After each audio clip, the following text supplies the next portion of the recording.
Salut très chers camarades, bienvenue dans cette nouvelle vidéo sur les logiciels robots Software Analysis. Alors ça fait un bail que je n'ai pas publié des vidéos. Alors j'avais quelques soucis avec mon compte YouTube tout simplement. Alors aujourd'hui j'ai voulu faire quelque chose de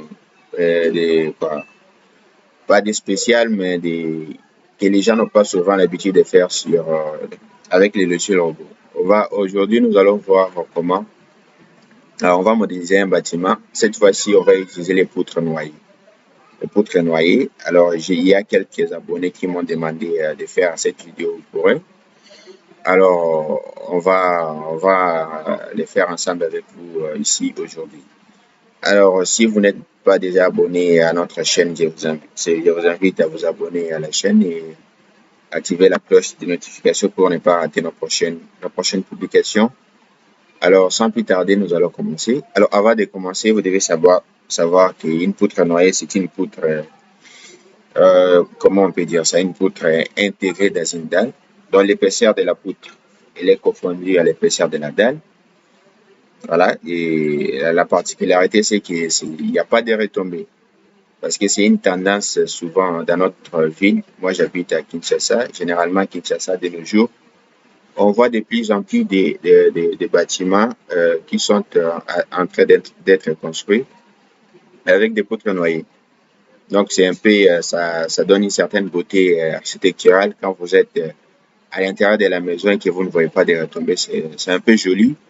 Alors, ça, c'est l'architecture. Mais aujourd'hui, nous allons voir comment faire les plans de structure de ce genre de bâtiment.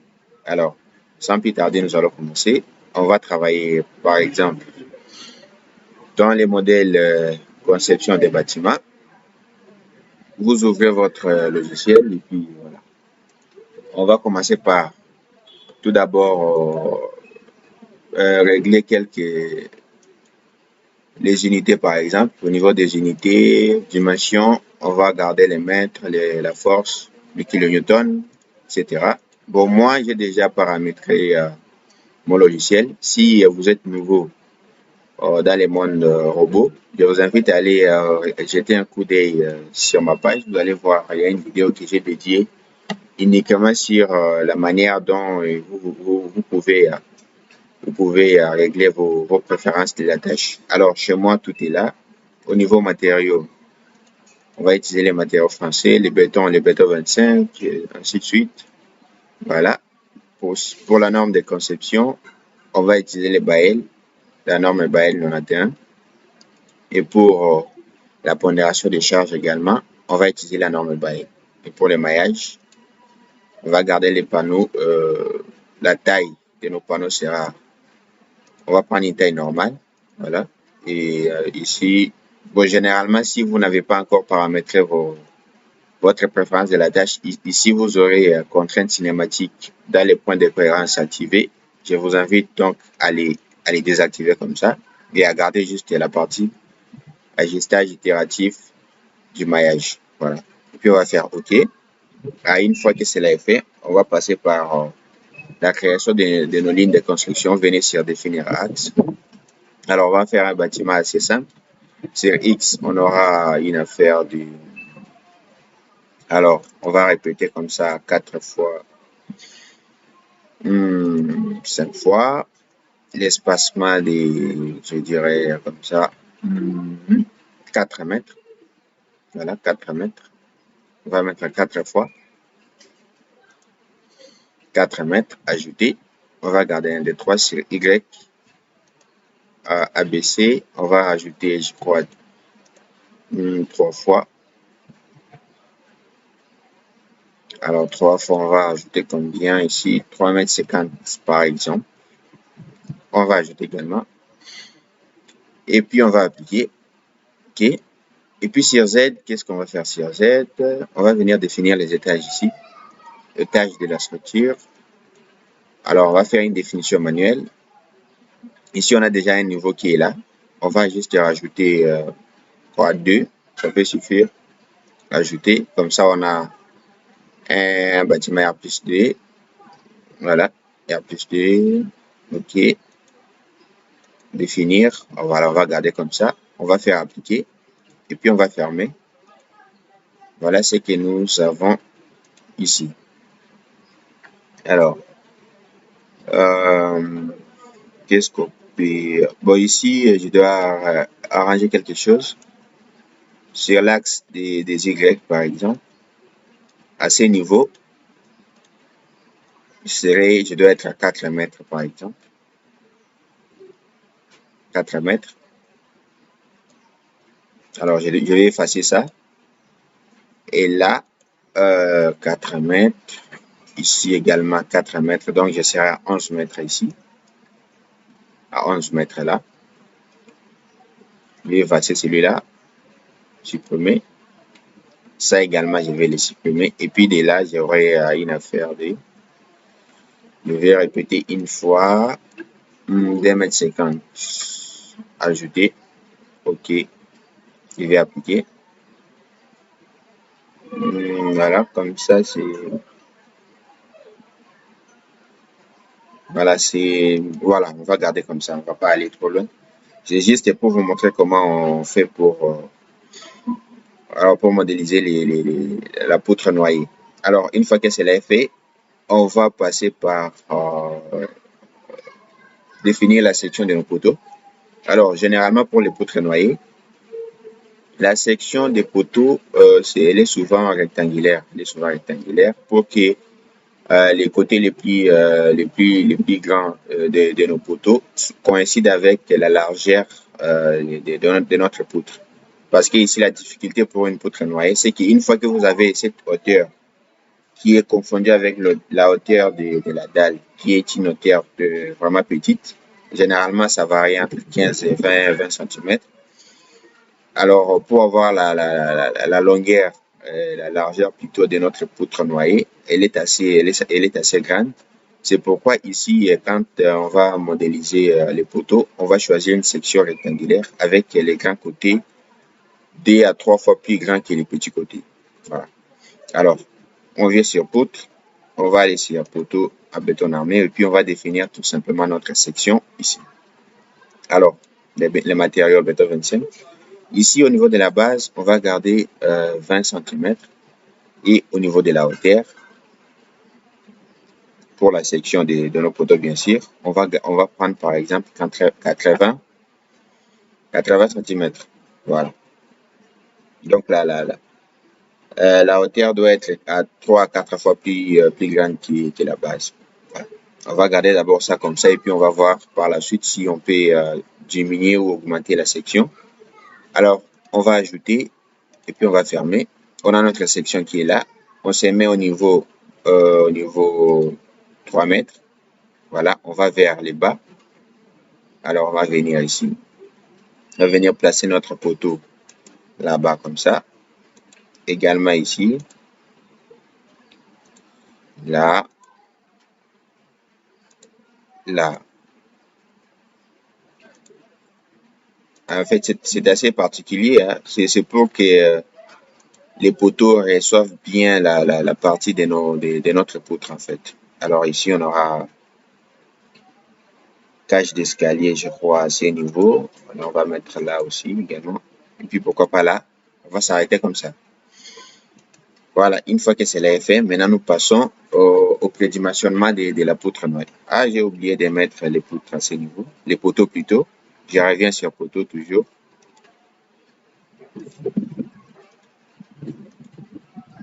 Voilà, comme ça.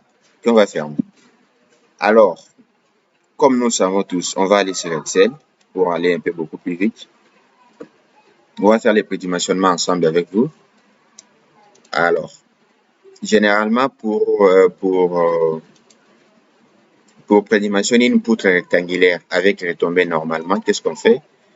On prend la portée la plus grande. Alors, si nous revenons ici, quelle est la portée la plus grande entre des appuis? C'est celle-là. Alors, on va mesurer cette portée-là. On va venir sur outils, cotation. On va mesurer cette portée. Elle fait combien déjà? 7 mètres. C'est assez énorme. C'est assez énorme. On va devoir... Normalement, j'aurais voulu que j'ai... bon, 7 mètres. Ouais, c'est assez énorme, je l'avoue. Voilà. 7 mètres, c'est assez énorme. Alors, on va devoir diminuer un peu. La portée est assez grande. On va devoir diminuer un peu. Moi, j'ai pensé mettre 4 mètres ici. Donc, on va supprimer toute cette partie-là. On va ces lignes de construction, on va les arranger un peu. Sur Y toujours. Alors, 0, 0. Ici, on va passer, on va tout supprimer ici. Alors, on revient à 0. On va répéter une fois l'espacement de 3 mètres. Ajouter. Une fois encore l'espacement de 4 mètres 50. Ajouter.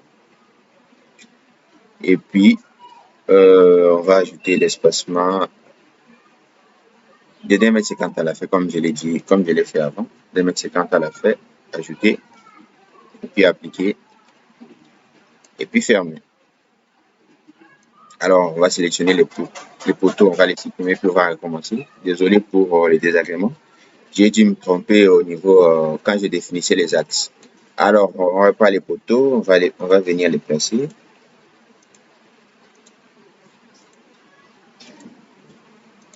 Voilà, on va les faire un peu rapidement.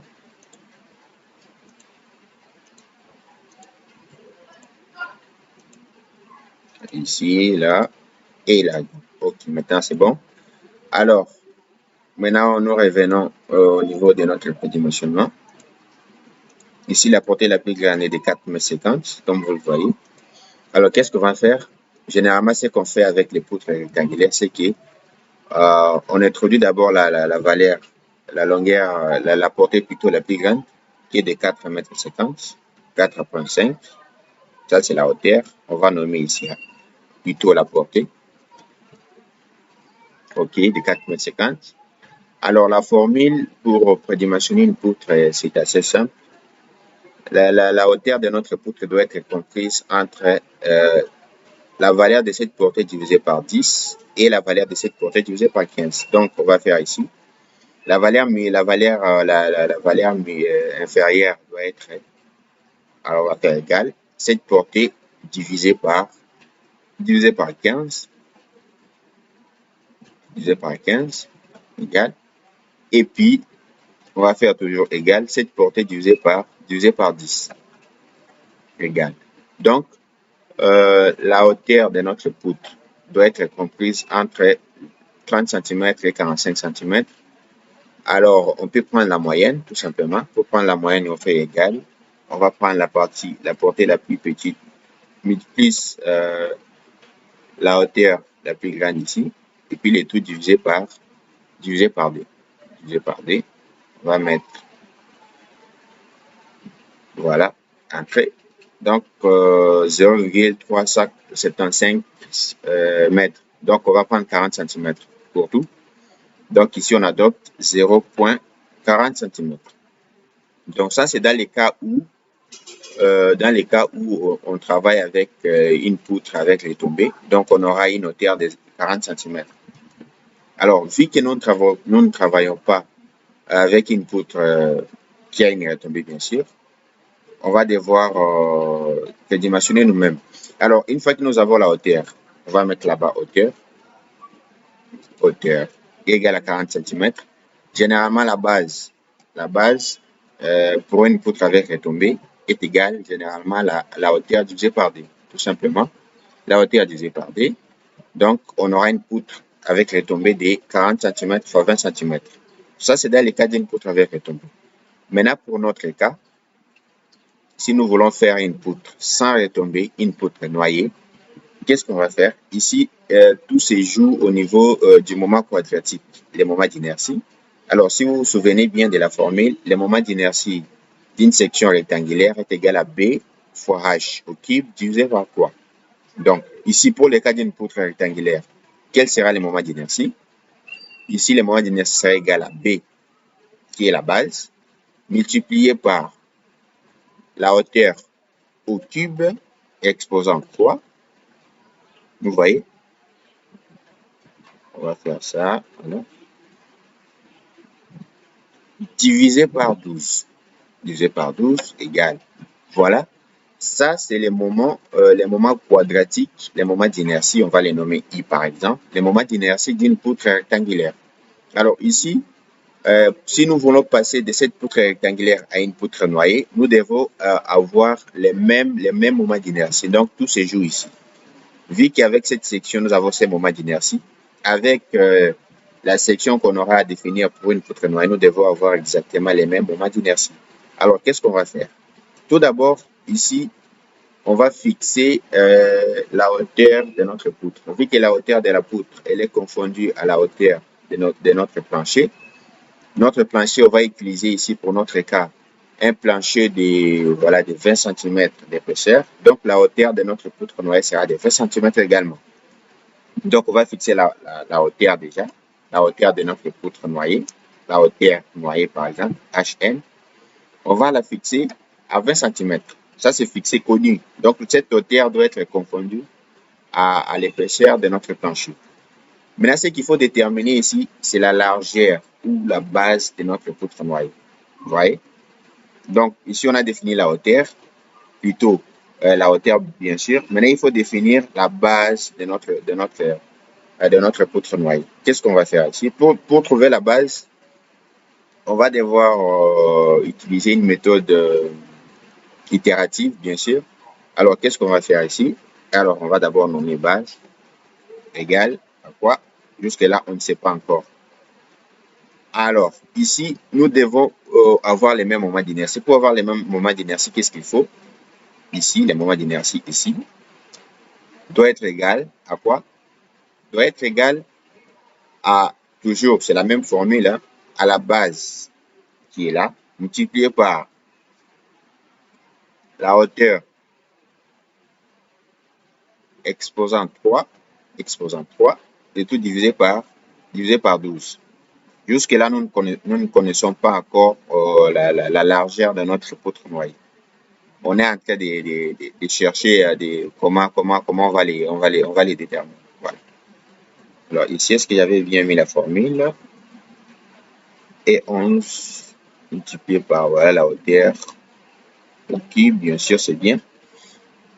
Alors ici, alors on va venir ici, voilà, comme ça. Je vais prendre un stylo.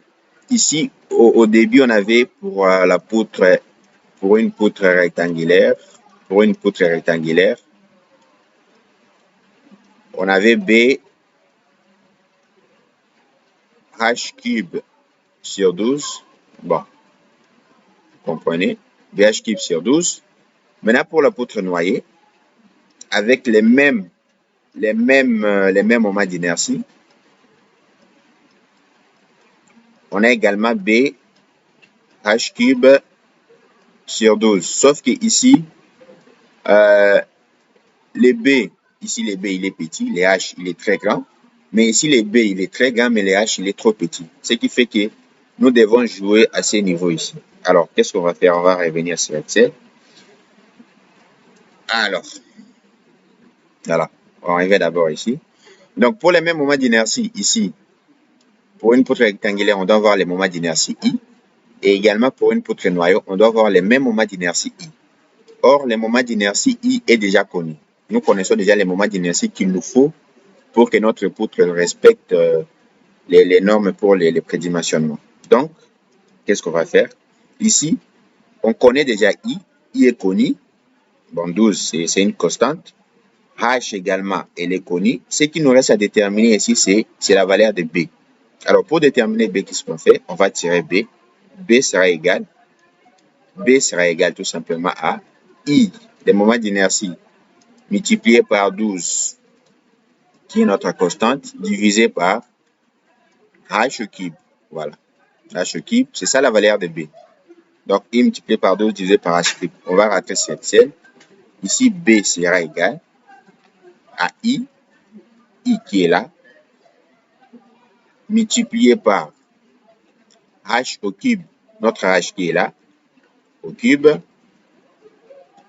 divisé par, attention, c'est I multiplié par 12, désolé. On va recommencer. C'est I multiplié par 12, divisé par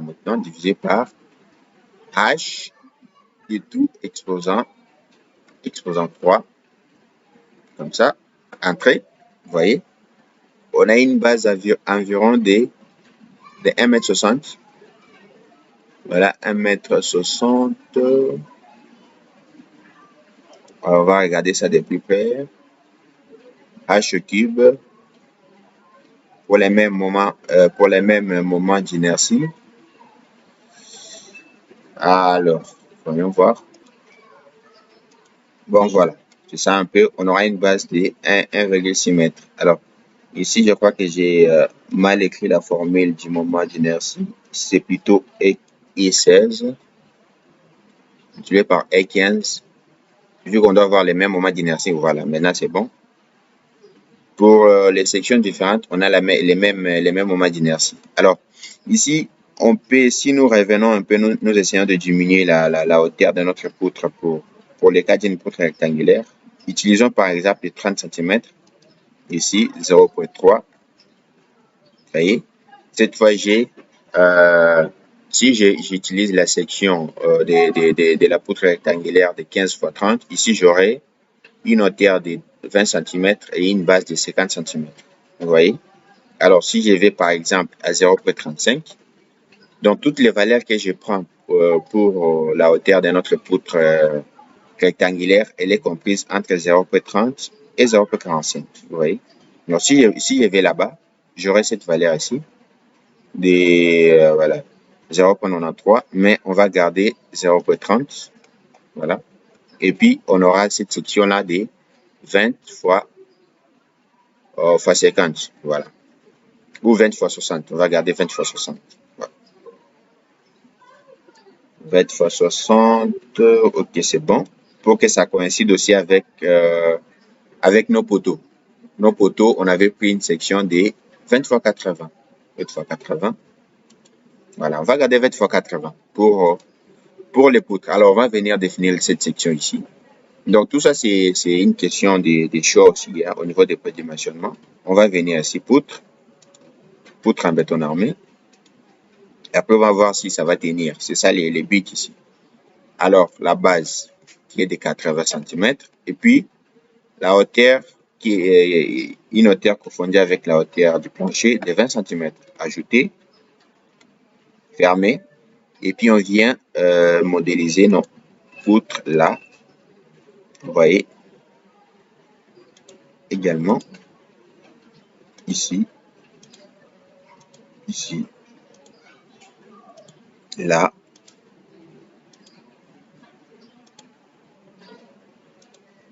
et là. Voilà également. Ok. Et là également, on va venir faire ça. Voilà. On va supprimer ceci. Alors, on va devoir enlever tout ça.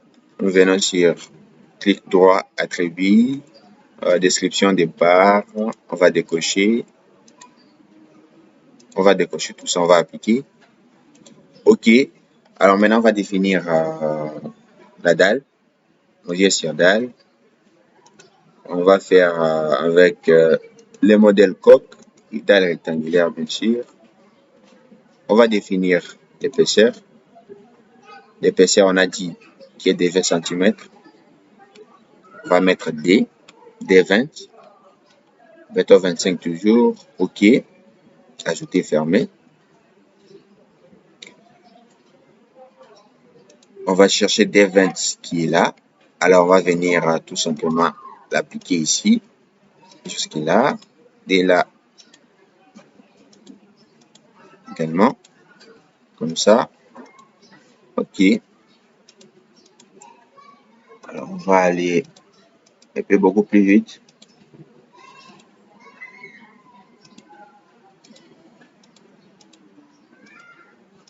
Voilà. OK. Ici, on va laisser la cage pour les escaliers. Fermer. Alors, si nous revenons au niveau de la vue et qu'on active les croquis de profil, vous allez voir ce que ça donne. Vous voyez exactement ce que nous voulions avoir. Alors, Une fois que cela est fait, on va devoir modéliser plutôt notre escalier. Alors, on va venir ici, on a quoi? Alors, outils, cotation. Ici, on a 2,50 m et là, on a 4 mètres. Donc, pour les escaliers, on va devoir créer d'autres lignes de construction ici. Alors, au niveau des X, on va ajouter à partir de la ligne de construction numéro 2, on va ajouter, plutôt à partir de la ligne de construction numéro 3, on va retrancher 1 mètre, 1 mètre ici, 1 mètre 20 pour le palier des repos, 1,20, moins 1,20, voilà, vu que on va retrancher dans les sens négatifs, ajouter, et puis on va les mettre en gras. Bon, sur Y, c'est quel axe? L'axe 3 et 4. Sur Y, on va se mettre sur l'axe 3. On va ajouter 1,20 m, 1,20 m. Non, 1,10 m, 1,10 m. Disons 1,15 m. Voilà, 1,15 m. On va répéter une fois 1,15 m. Ajouter. On va les mettre en gras. Et puis de là, on va répéter une fois 0,20 20 cm pour les jours, l'espace entre les deux volets. On va appliquer. Et puis sur Z, on va rajouter une fois 1,50 m. Voilà. En gras également. Et puis on va appliquer tout ça. Voilà ce qu'on a. Alors, une fois que nous avons ça, on va maintenant définir, voilà. On revient toujours sur dalle. On va définir notre escalier. On va se mettre au niveau 0, au niveau de la base. On va commencer ici. J'avais pas supprimé les anciens nez que j'avais créés. C'est pas grave, je les sélectionne tout simplement. Ils s'arrêtent là. Et puis je les supprime. Voilà. Maintenant, je vais devoir créer mon escalier. Je viens sur dalle, toujours la dalle de 20. On va toujours utiliser plutôt la même épaisseur, même pour les escaliers. Alors, on va commencer. C'est pas une dalle horizontale, on va décocher. Alors, on va commencer ici. Nous irons là-bas et puis on va monter à 1 mètre, 1,50 m, à 1,50 m ici. OK? Et puis de là, on va placer notre palier de repos. Comme ça. Et puis de là, on va monter à 3 mètres. À 3 mètres, comme ça. Et c'est bon, je pense, oui. Alors, si nous venons revoir un peu tout ça, voilà, c'est bien fait. OK, c'est bien fait. Alors, on va devoir tout simplement multiplier, copier tous ces éléments vers notre étage. Pour cela, vous venez sur à ce niveau, on va faire clic droit, étage. Copier les contenus de l'étage. Voilà. Au-dessus, bien sûr, répétition une fois. Répétition une fois. Et puis, OK. Vous voyez? C'est bon. Au niveau de la vue, on a ça. Alors, on va devoir désactiver les filtres. Pour désactiver les filtres, vous venez sur filtrer les étages de la structure. Une fois que vous filtrez, vous avez ça. Et puis, si on va devoir ajouter pour couvrir la cage d'escalier. Alors, on va revenir sur projection. On va sélectionner ces poteaux-là. Également, ces poteaux-là. Ces poteaux-là. Et celui-là. On va devoir les copier, n'est-ce pas? On va devoir les copier. Étage toujours. Copier le contenu de l'étage. Cette fois-là, on va exécuter l'opération pour les éléments sélectionnés. Vu qu'on a sélectionné les 4 poteaux. Au-dessus, on a à quel niveau? Attention. On va se mettre au niveau 6 plutôt. Au niveau 6 mètres, c'est là qu'on va sélectionner tous ces poteaux-là. Et on va sélectionner ça également. Et puis, à partir de ces niveaux, nous allons copier vers le haut. Copier le contenu, exécuter l'opération pour les éléments sélectionnés. Nombre de répétitions une fois au-dessus. OK. Alors, sinon, revenons sur la vue.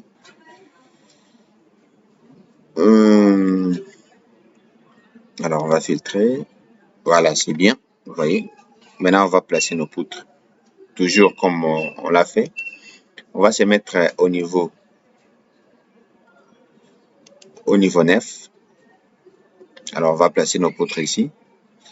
Toujours poutre. Et là, cette fois, on s'arrête ici. Et puis de là, on y va là-bas également. Et puis là, on peut fermer. Puis on va venir placer notre dalle. Voilà. Tout simplement. On va choisir la méthode de définition rectangulaire. OK. C'est fait.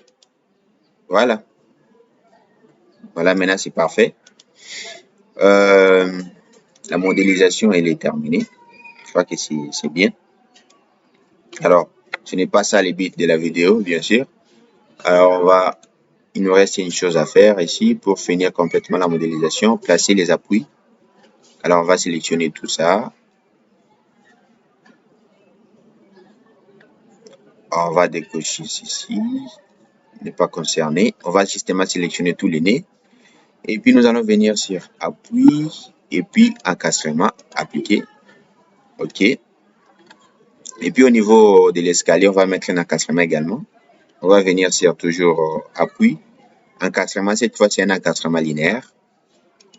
On va l'appliquer à quoi? À notre escalier. Voilà. OK. Appliquer. Vous voyez? C'est bon. En 3D, qu'est-ce que nous avons? Nous avons ça. C'est exactement ce que nous voulions. OK. Alors maintenant, on va passer à l'application des charges. Cas des charges. Alors, charge permanente, bien sûr. Les poids propres de la structure. Ajouter. Et puis, on va pas s'attarder. La charge d'exploitation, on va prendre liquide, tout simplement. Ajouter également. Et puis, on va fermer. Après, on va définir ces différentes charges. Alors, les poids propres, ici, il est déjà pris en compte par les logiciels robots. Il suffit de venir sur, de prendre les cas de charge poids propre et de venir sur poids et masse. Vous voyez cette partie est grisée. Donc, la structure, plutôt les logiciels, plutôt a pris en compte les poids propres de la structure. Et puis, nous allons venir sur définir la charge d'exploitation. Alors, c'est une charge surfacique, uniforme, bien sûr. Au niveau des aides, on va prendre une charge de moins 2 kN, tout simplement. Ajouter. Alors, on va l'appliquer à quoi? On va l'appliquer à tous les panneaux. On va l'appliquer à tous les panneaux. Donc, ici, on va sélectionner tous les panneaux. Pour sélectionner tous les panneaux, il y a plusieurs méthodes. Alors, on peut venir ici sur sélectionner barre. Et puis là, on va choisir panneau. Et puis ici, comme on a créé qu'un seul type une épaisseur, un seul type de panneau, la dalle 20, D20, on va faire monter tout ça. Vous voyez, tout est sélectionné. On va fermer ici. Et puis, on va tout simplement venir cliquer ici. Vous voyez, toute la sélection apparaît là. Et puis, on peut justement appliquer. Et appliquer et fermer. Voilà. Alors, si nous venons voir description des charges, par exemple, pour ces cas-là, symbole de charge, vous voyez, notre charge a été bel et bien appliquée sur notre structure. Après ça, bien sûr, la combinaison manuelle, Anneli, voilà, Anneli. OK, on va faire passer tout ça, appliquer. Et puis, nouvelle, NLS cette fois. NLS. Alors, ici, on va voir si nos poutres vont tenir. Et puis, on va faire passer tout ça. On va faire revenir. On ne peut pas mettre une combinaison dans une combinaison. On fait revenir la combinaison Anneli. Appliquer. Puis fermer. Alors maintenant, qu'est-ce qu'il nous reste à faire? Toutes nos combinaisons sont là. Voilà, calculer. Lancer les calculs. Alors, il y a des nez isolés. Vu que nous avons supprimé quelques poteaux, c'est tout à fait normal. Oui, continuer. Voilà. Voilà, les nez isolés. Que les nez là, on va les supprimer. Pour supprimer un nez isolé, vous double-cliquez ici et puis vous appuyez la touche Delete du clavier pour les supprimer. Alors, on va les isoler pour mieux les voir. Voilà les nez. Puis on va les supprimer. Touche Delete, supprimer.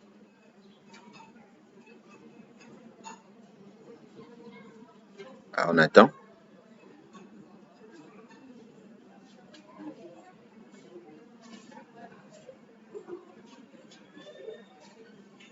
Patiente.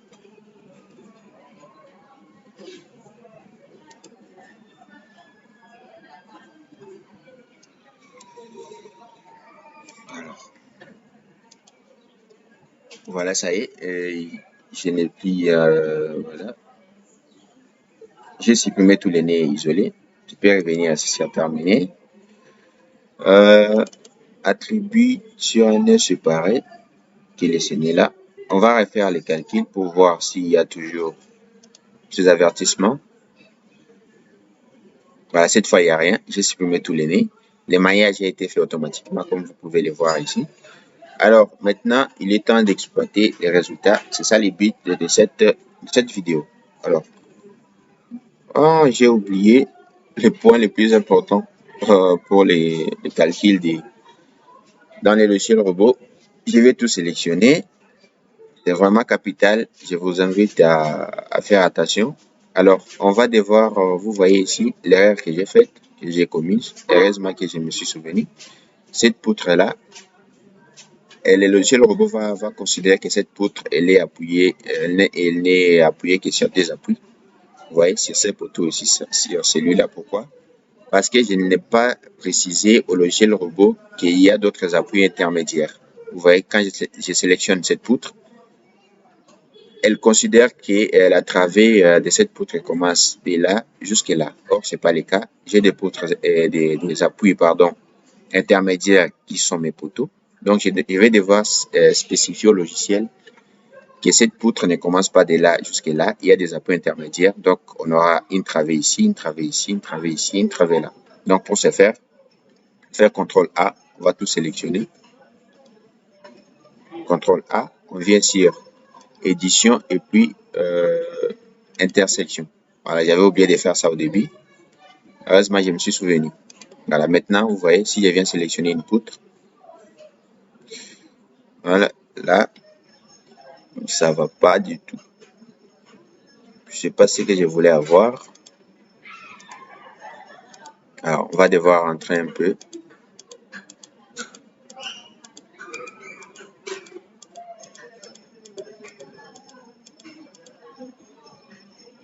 Alors, je vais sélectionner mes poutres, tout simplement. Poutre, contrôle, sélectionner tout.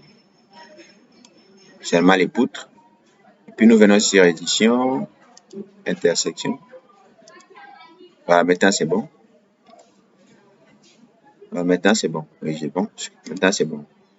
Donc, il ne faut pas tout sélectionner. Vous sélectionnez uniquement vos poutres pour que les logiciels comprennent qu'il y a des appuis intermédiaires. Alors maintenant, on peut lancer les calculs pour voir tout ça.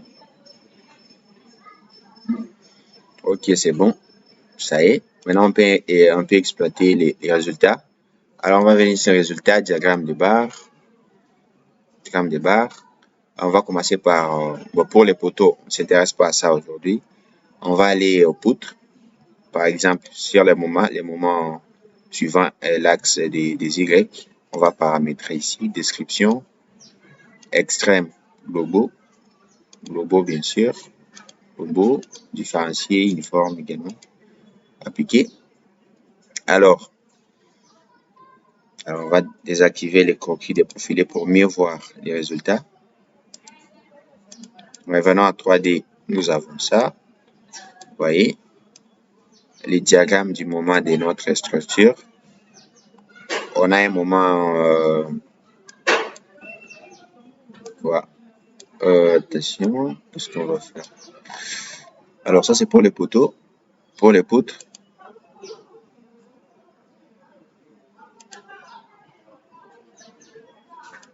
Okay. Alors, on va revenir là où on était avant, MNT. Alors, qu'est-ce qu'on va faire ici? On va tout simplement sélectionner une poutre au choix comme ça, par hasard, et puis on va voir comment elle se comporte. Alors, on va sélectionner toute cette file-là, vu que c'est une file intermédiaire, donc elle doit forcément être là.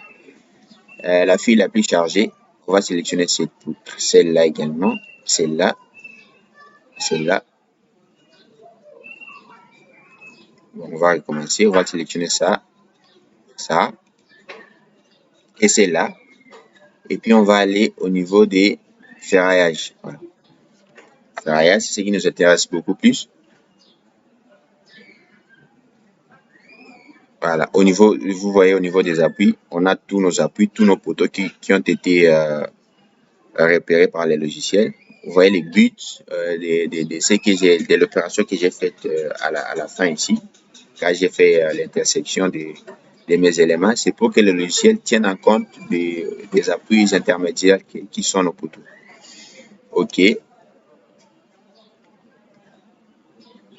Alors, voilà, avec toutes les dimensions, la base de 80 et puis la hauteur de 20. Alors, ici, on ne modifie rien.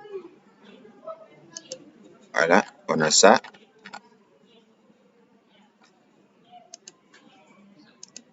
On a la vue. Poutre vue, nous avons ça par exemple. On a pris le cas de cette travée-là.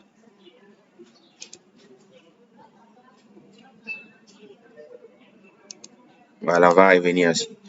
Et puis, on va paramétrer vite fait. On va venir ici. Sur, voilà. Voilà, on ne touche à rien.